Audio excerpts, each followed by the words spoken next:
Hello, in front of me I have Samsung Galaxy XCover7 Pro, and today I'm gonna show you best tricks for beginners on this device.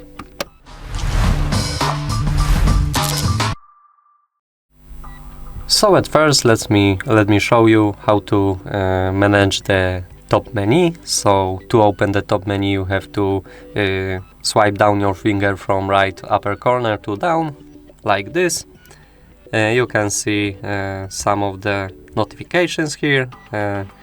You can swipe down your finger to open the whole menu, and you can see a lot of interesting things here. For example, quick access to the Wi-Fi, Bluetooth, and shortcuts for some of the features on this device. Also the brightness, volume, you can mute your device in a quick way, you can turn on the dark mode. As you can see, it works. Let me get this off. So to edit this menu you have to press here on this pencil icon. Then you can hold and drag the windows to make it in different order than it is as a default. To manage the shortcuts you have to press on this window here on the edit button, and here you can see your current shortcuts that you can see on the top menu, and also the hidden ones that you can add to your top menu. You can erase some of the features that you doesn't want to use, for example text. Let me erase this and maybe link to Windows because it's too much icons for me, but I want to get a quick access to the for example battery protection, and I want the battery protection in a different place. Then I have to hold the icon and drag it to a place that I wish to use it, and if I'm finished then I have to press done, or if you want to get back to the default state then you just press reset. But for me it's done. Again I can tap done and all of the changes are saved, and that was the first thing.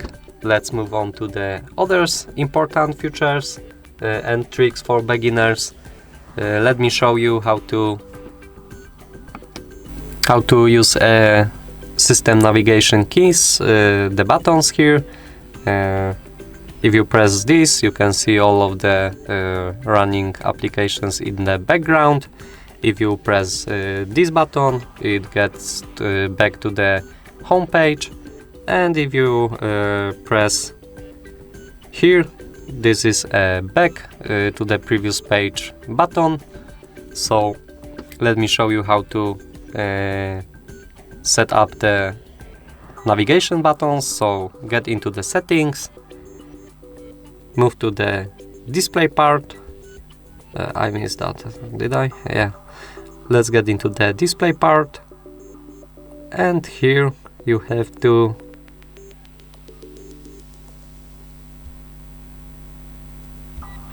get into the... Alright, it's not here. I'm gonna search for this, give me a second. Alright, so I'm blind, so let's move on to the display part, and it was here all the time. So the navigation bar, you have to choose between two options here, the buttons and swipe gestures.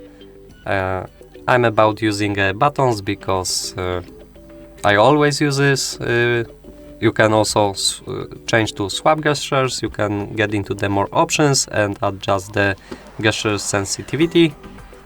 But if you choose the buttons, in more options you can find the layout for your buttons.